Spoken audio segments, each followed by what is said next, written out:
Nobody saw this coming because for years, clay courts felt like the personal kingdom of Iga Swiatek. Players stepped onto the dirt already looking defeated, commentators talked about her like she was unbeatable, and fans treated every tournament like a countdown to another title. But in Rome, something changed. Elina Svitolina didn't just beat Swiatek. She exposed a pattern that could completely change the balance of women's tennis heading into Roland Garros. And here's the crazy part. This was not a lucky upset. This was calculated. This was tactical. And honestly, it looked like Svitolina walked onto the court already knowing exactly how to break the system that made Swiatek so dominant for years. The final score was 6-4, 2-6, 6-2, but that barely explains what actually happened during those 2 hours and 13 minutes in Rome. Because if you watched closely, you could see the moment the match psychologically shifted. Swiatek went from looking comfortable and aggressive to suddenly looking unsure, rushed and strangely vulnerable. That is not something we usually say about Iga Swiatek on clay. The scary thing for the rest of the tour is that Svitolina may have just provided a blueprint. And if that blueprint is real, the entire women's draw should be paying attention right now. At first, the match started exactly how most people expected. Swiatek was attacking early, dictating rallies using heavy topspin and pushing Svitolina deep behind the baseline. The movement looked sharp, the forehand had its usual kick, and Rome seemed ready for another classic Swiatek clay performance. But Svitolina never panicked. That was the first sign something felt different. Most players against Swiatek start forcing shots when the pressure builds. They try to hit bigger, flatter, riskier, and usually that ends badly because Swiatek thrives when opponents become impatient. Svitolina refused to play that game. Instead, she turned the match into a chess battle. She absorbed pace brilliantly, redirected shots into uncomfortable spaces, and most importantly, she disrupted Swiatek's rhythm over and over again. Every time Swiatek tried to speed things up, Svitolina changed the height, changed the angle, or extended the rally just long enough to frustrate her. It was tactical discipline at the highest level. And suddenly, Swiatek wasn't controlling points the way she normally does. Now here's where the story becomes even more interesting. This was not the first time Svitolina solved the Swiatek puzzle this season. Back in March, Svitolina defeated her in a 3-set quarterfinal on hard courts. At the time, some fans brushed it off as a difficult matchup on a faster surface, but repeating it on clay completely changes the conversation. Because beating Swiatek on clay is different. That surface has always been her comfort zone. Her movement becomes even more dangerous there. Her heavy topspin jumps higher. Her defensive skills become almost impossible to break down. Players usually leave the court mentally exhausted after trying to outlast her. But Svitolina looked prepared for every scenario. And honestly, that preparation may be the biggest headline here. This did not feel emotional or chaotic. It felt researched.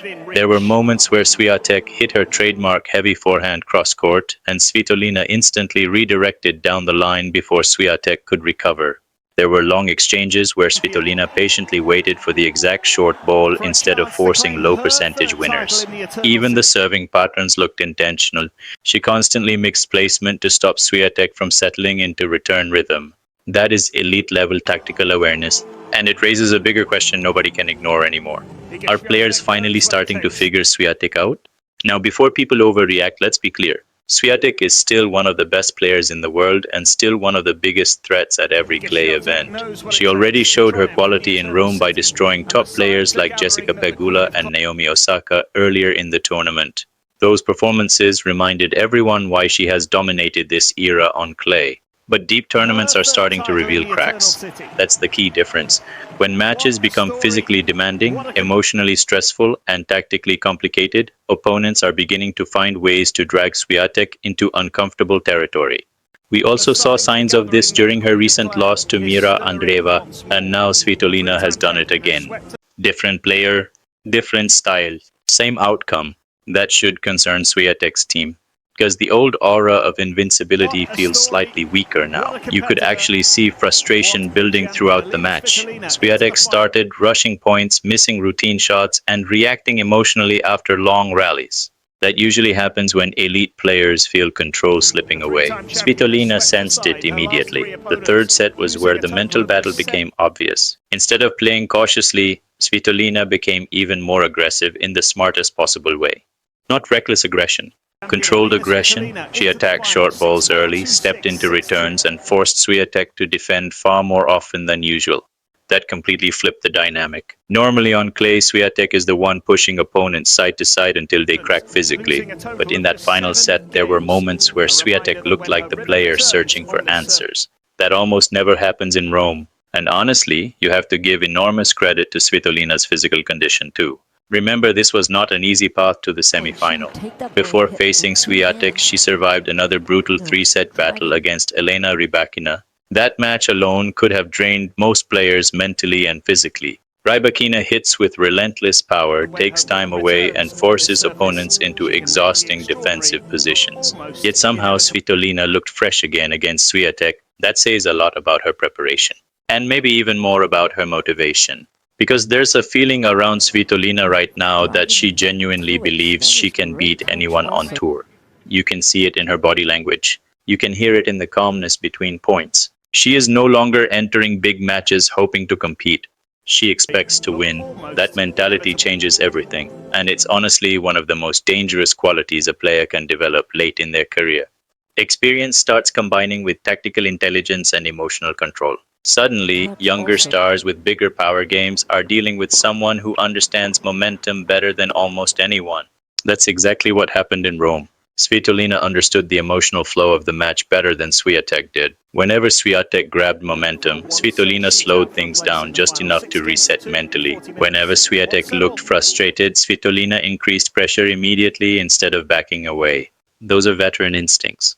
And they completely disrupted Swiatek's usual rhythm. Now let's talk about the bigger picture, because this result could massively impact the rest of the clay season. For years, players entered Roland Garros almost accepting that Swiatek was the clear favorite. The conversation was usually about who might survive long enough to challenge her in the later rounds. But now, the psychological landscape feels different. Players are watching these matches closely. They're seeing that Swiatek can be dragged into uncomfortable rallies. They're noticing that disciplined counterpunching combined with smart aggression can create real problems for her. Confidence spreads quickly on tour. Once multiple players believe the unbeatable champion can actually be beaten, matches become far more dangerous. That does not mean Swiatek is suddenly finished. Not even close. Great champions usually respond strongly after painful defeats. And historically, Swiatek has shown an ability to bounce back fast after disappointing losses. That's part of what made her dominance so impressive in the first place.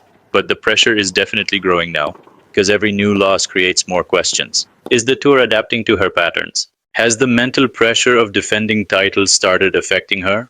Are opponents becoming more fearless against her on clay? Those conversations are becoming louder after every deep tournament loss. And here's the fascinating part. Svitolina might actually be one of the worst possible matchups for Swiatek right now. Why? Because she combines elite movement, patience, defense, and tactical flexibility. She doesn't give Swiatek the rushed errors many aggressive players do. She forces extra shots constantly, and mentally she looks incredibly stable under pressure. That combination can frustrate even the best clay court players in the world. You could see Swiatek searching for quicker points late in rallies because the extended exchanges were no longer comfortable. That is a major tactical victory for Svitolina. And honestly, this result feels bigger than just one semi-final. It feels symbolic. For the first time in a long time, women's tennis on clay feels unpredictable again. That unpredictability is exciting for fans, terrifying for top seeds, and potentially dangerous for Swiatek if these patterns continue into Roland Garros. Now, obviously, we should avoid overreacting to one tournament. Tennis changes fast. Momentum swings quickly. One dominant week can erase weeks of criticism. But you cannot ignore what Svitolina accomplished here. She beat one of the greatest clay players of this generation using intelligence, discipline, patience, and fearless execution. Not power, not miracle shot making, not luck, pure tactical excellence. And honestly, those victories are sometimes the most dangerous because they give other players belief. If Svitolina can repeatedly expose uncomfortable patterns in Swiatek's game, other coaches and players will study this match frame by frame before Paris begins. That's how modern tennis works. One tactical breakthrough spreads across the tour instantly. Now the pressure shifts towards Swiatek. How does she respond? Does she adjust tactically? Does she become more aggressive earlier in rallies? Or does she double down on the patterns that made her dominant in the first place? That's what makes the next few weeks so fascinating. Because great champions are defined by adaptation. And right now, the women's tour is testing Swiatek harder than it has in years. As for Svitolina, this run feels special. There's a confidence, calmness, and tactical maturity in her game that makes her look genuinely dangerous against anyone left in the draw. She's not surviving matches anymore. She's controlling them. And after beating both Elena Rybakina and Iga Swiatek in back-to-back battles, nobody can call this run accidental. This is elite-level tennis. So now the question shifts to all of you. Did Elina Svitolina expose the blueprint to beating Iga Swiatek on clay? Or is this just a temporary dip before Swiatek dominates again at Roland Garros? Because honestly, the answer to that question could define the entire 2026 clay season.